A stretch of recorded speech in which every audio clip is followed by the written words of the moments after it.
Diaspora FM, le journal.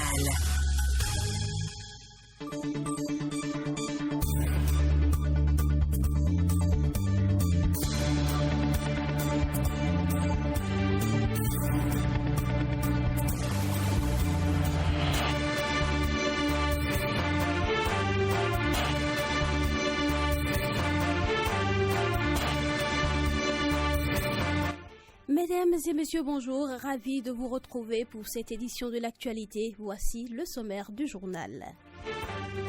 Recrutement dans les tout prochains jours de 662 aspirants pour la formation d'enseignants au profit des lycées techniques agricoles. C'est l'une des décisions issues du Conseil hebdomadaire des ministres. Depuis l'avènement du gouvernement de la rupture, le Bénin fait des prouesses sur les marchés de titres sous-régionaux et internationaux. Des explications vous seront données de ces prouesses dans cette édition. Et puis, remaniement ministériel au Burkina Faso, le président Kaboré gère le portefeuille de la défense. Ceci après une vague d'attaques terroristes visant des civils et provoquant la colère de la population. Merci de nous préférer pour vous informer. Clémence Tonoucoin. Recrutement dans les tout prochains jours de 662 aspirants pour la formation d'enseignants au profit des lycées techniques agricoles. C'est l'une des décisions issues du Conseil hebdomadaire des ministres. Plusieurs autres décisions ont été prises au cours de ce conseil. Il s'agit, entre autres, de la création de l'Agence de développement de l'enseignement technique ADET, la contractualisation pour la réalisation des études de faisabilité technique, économique et financière de mise en place des unités économiques à vocation pédagogique dans 30 lycées techniques agricoles et la réalisation d'une mission de maîtrise d'œuvre partielle dans le cadre de la mise en œuvre du projet de sédentarisation des troupeaux de ruminants au Bénin. Suivons ici un extrait du compte-rendu du porte-parole du gouvernement, Wilfried Léandre Hongweji.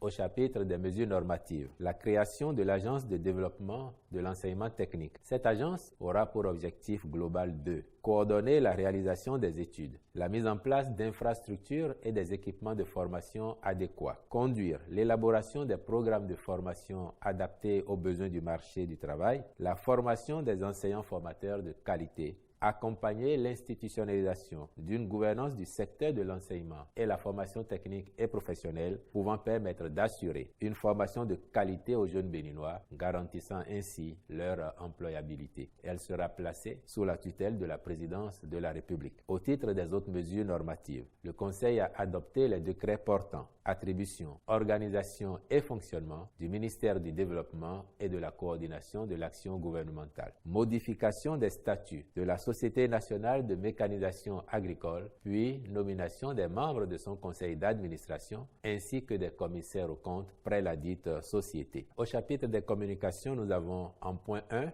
le recrutement de 662 aspirants pour la formation d'enseignants au profit des lycées techniques agricoles. Aussi, le Conseil a-t-il autorisé, pour le compte de l'année 2021, le recrutement de 662 aspirants, dont 517 de niveau licence professionnelle en sciences agronomiques et 145 de niveau du diplôme d'études agricoles tropicales qui seront mis en formation pendant 2 ans pour les uns et 3 ans pour les autres. Ceux d'entre eux qui auront réussi à l'examen final seront déployés comme élèves professeurs adjoints ou élèves professeurs certifiés selon le cas. En point 2 sous ce chapitre, la contractualisation pour la réalisation des études de faisabilité technique, économique et financière de mise en place des unités économiques à vocation pédagogique dans 30 lycées techniques agricoles. Le gouvernement envisage de faire de ces lycées des centres d'exploitation économique à vocation pédagogique dans le but de donner aux apprenants de solides aptitudes aux fins d'un emploi durable dans le secteur de l'agriculture. La démarche vise aussi à permettre aux lycées d'assurer à court terme leur charge de fonctionnement et de financer entre autres des mesures d'accompagnement telles que la réduction des frais d'inscription et l'attribution de bourses. L'objectif poursuivi est d'accélérer la transformation structurelle de l'économie rurale et d'offrir aux apprenants des opportunités de se former en milieu réel avec un accent sur la pratique qui devra occuper 70% de l'emploi du temps. En point 3, nous avons le résultat de l'appel à concurrence pour l'attribution d'une troisième licence d'établissement et d'exploitation d'un réseau de communication électronique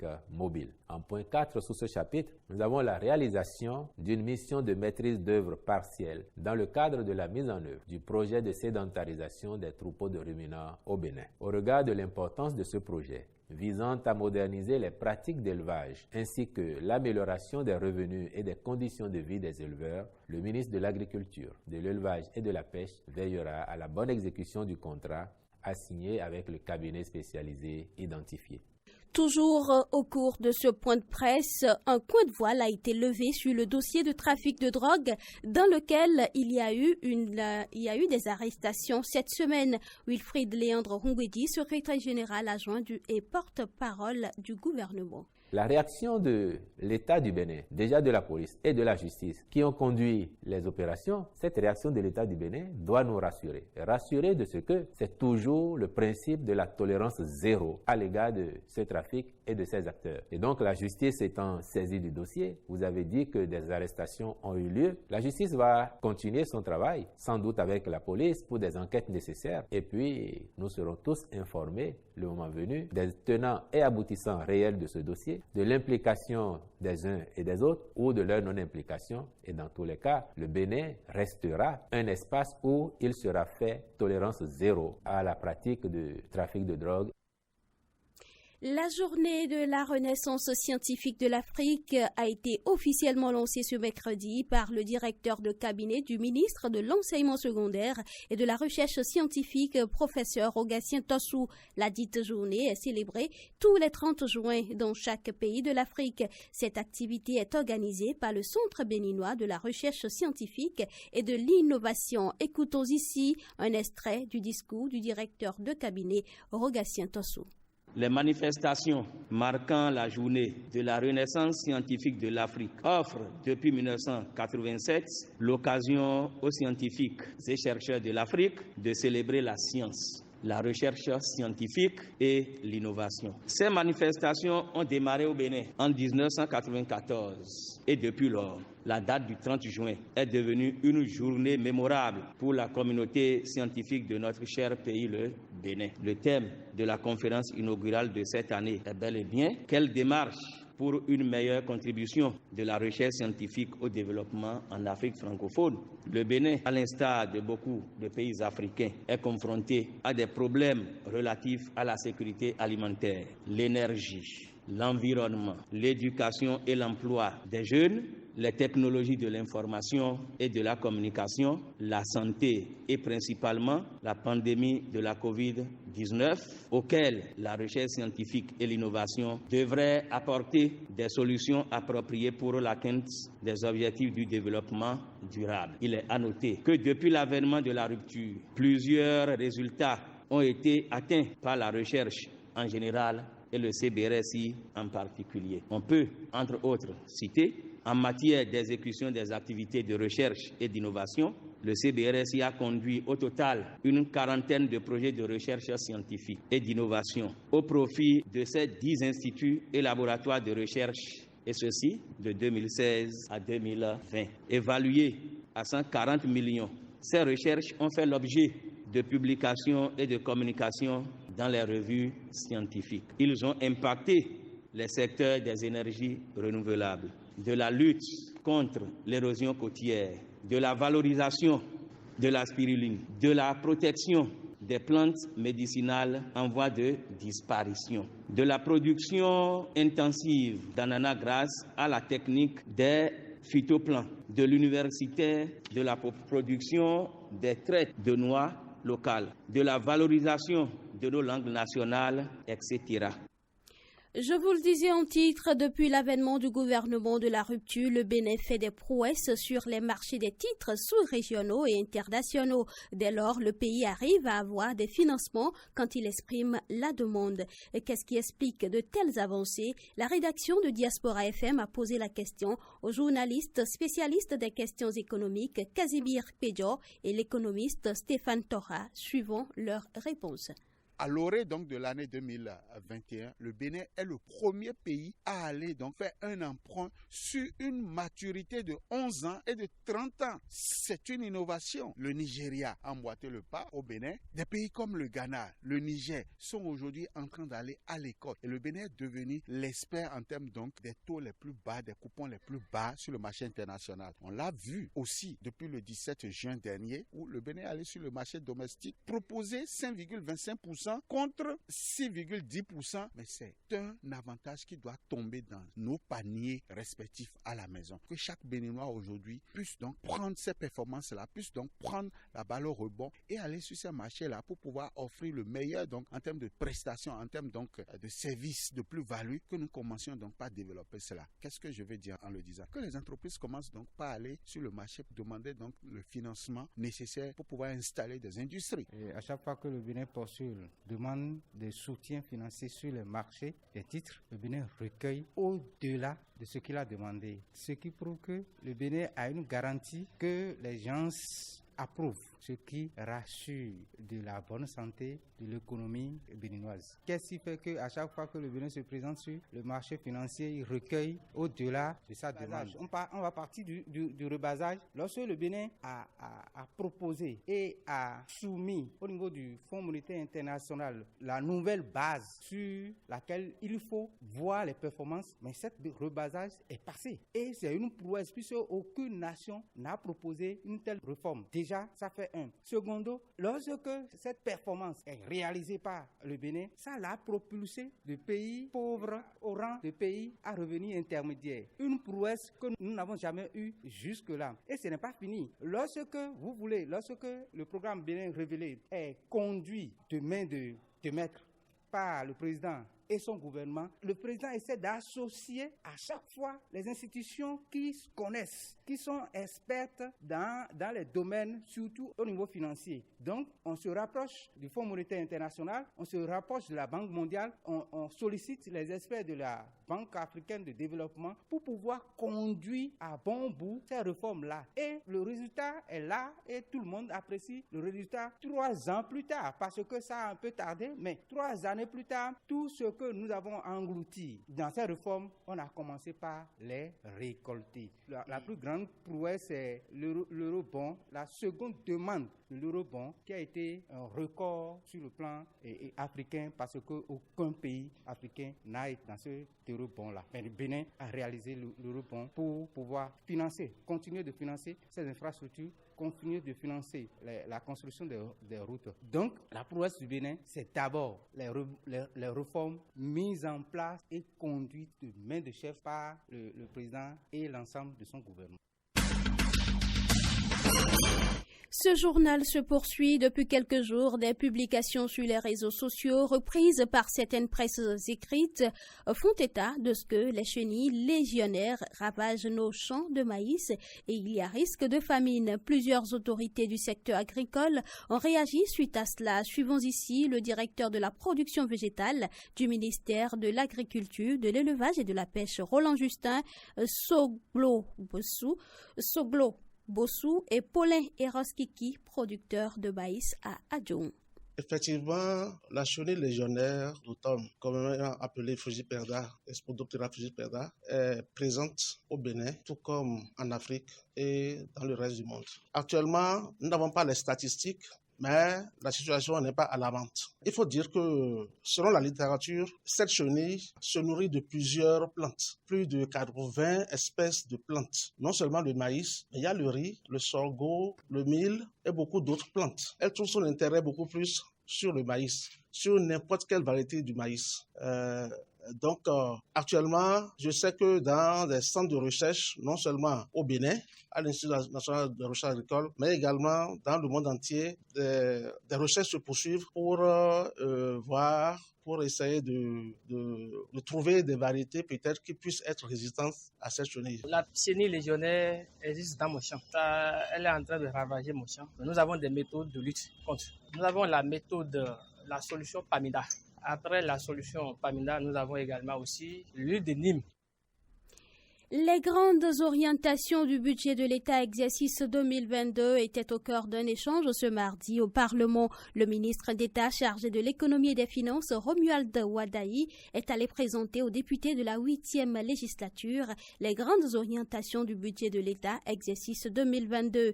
Les députés membres de la Commission des finances et des échanges ont examiné le jeudi 24 juin dernier les documents budgétaires que le gouvernement leur avait transmis à l'issue du Conseil des ministre du 16 juin dernier. Suivons ici un extrait des propos du ministre de l'économie et des finances, Romuald Wadaï, lors de cette séance.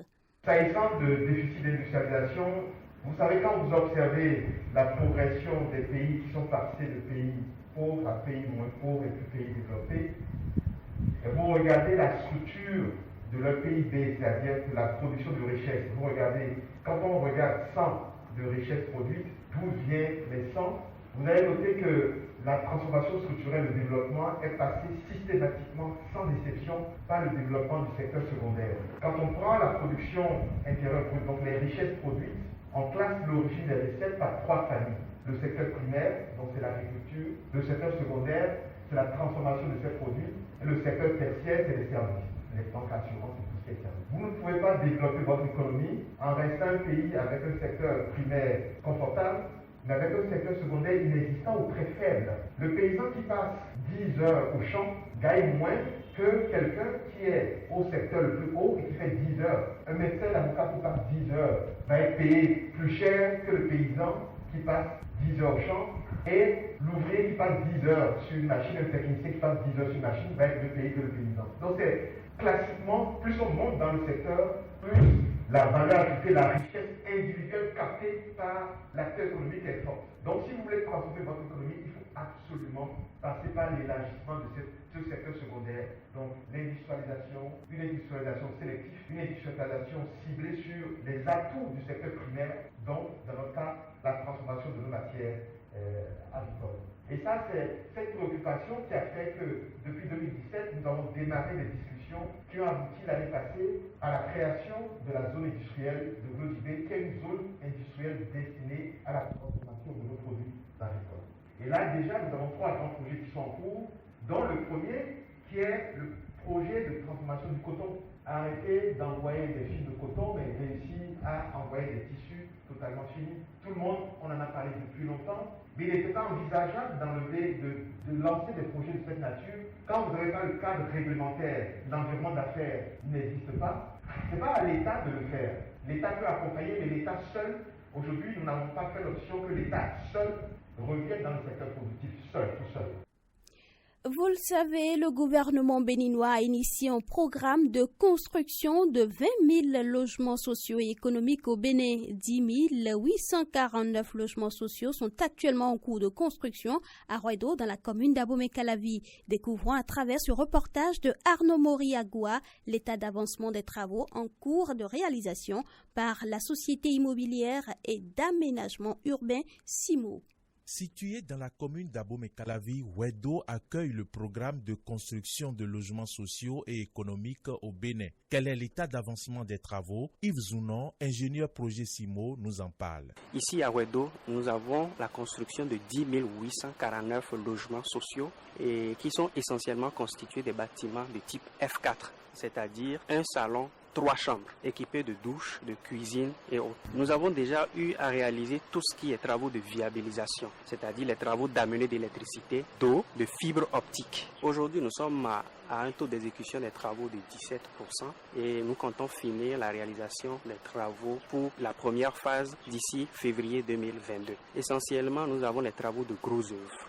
des logements qui sont en cours. Les logements témoins ont été ciblés et sont en cours de finition. Hicham Bachiri, chef chantier Wedo, nous parle ici des méthodes retenues pour construire les premières tranches de ce projet. C'est des méthodes de béton armé, murs et voiles, avec une méthode de coffrage tunnel qui consiste à réaliser les voiles et les dalles, l'ensemble des murs et les dalles, l'ensemble en 6 journées. Dans la même journée, on essaye de réaliser l'ensemble de l'appartement. La même chose aussi pour les logements individuels, c'est que l'ensemble des murs de logement sont réalisés dans une seule opération, bétonnage, ferraillage et incorporation de toutes les lots secondaires à l'intérieur dans la même journée. Et c'est une méthode qui nous permet de réaliser le nombre d'appartements qu'on veut, c'est-à-dire là où aujourd'hui on est à 9 et on peut monter à 13, 14, à 19. Tout dépend du planning et des lots. Parce que là aujourd'hui on est sur les 3035 logements, sur les 10 800 qui sont attribués. Les autres ne sont pas encore attribués. Pour les 3035 logements, on est là à peu près réalisé déjà 28%, c'est-à-dire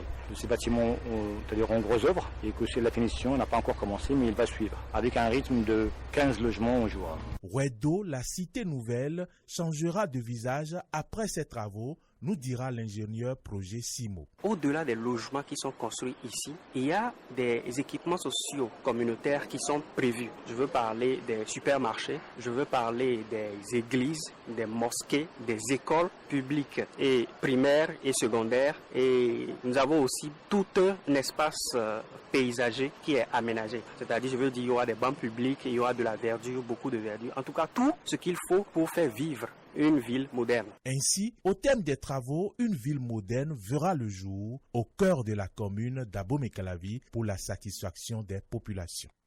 Et voilà, nous allons retrouver l'actualité au-delà de nos frontières. Les nouvelles africaines et internationales.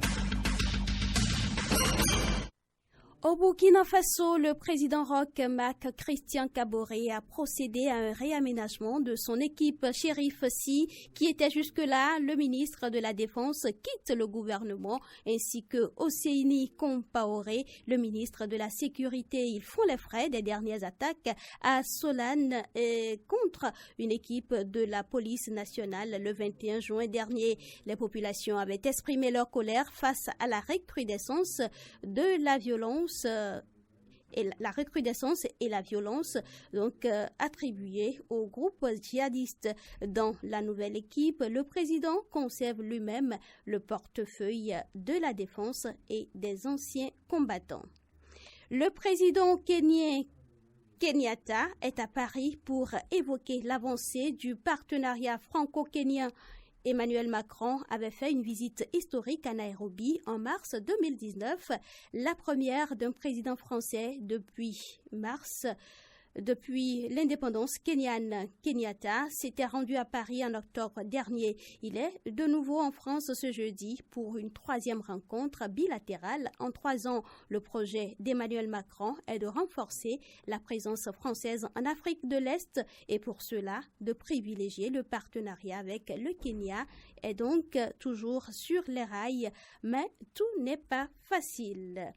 Le ministre algérien des Finances a été désigné Premier ministre mercredi en remplacement d'Abdelaziz Djirad à la suite des élections législatives anticipées du 12 juin. Le président Tebboune souhaite ainsi enrayer la grave crise économique qui mine la première économie du Maghreb. Âgé de 60 ans, il succède à Abdelaziz Djirad, 67 ans, donné partant ces derniers jours, qui n'a pas réussi à redresser la situation de crise de la première économie du Maghreb qui repose essentiellement sur la rente pétrolière en fonction. Depuis le 28 décembre 2019, Abdelaziz Djirad avait présenté le 24 juin dernier sa démission et celle de son gouvernement au président qui l'avait chargé de gérer les affaires courantes. Et pour finir, le congé de paternité de 28 jours entre en vigueur en France, annoncé en septembre par Emmanuel Macron. Cet allongement du congé de paternité doit permettre aux jeunes pères de s'impliquer davantage auprès de leurs enfants et de réduire les inégalités entre les femmes et les hommes. Dans le cas d'une naissance multiple, 7 jours de congé sont ajoutés, soit 32 contre 18 actuellement. Concernant la rémunération, les 3 jours de congé de naissance restent à la charge de l'employeur, tandis que les jours restants seront indemnisés par la sécurité sociale.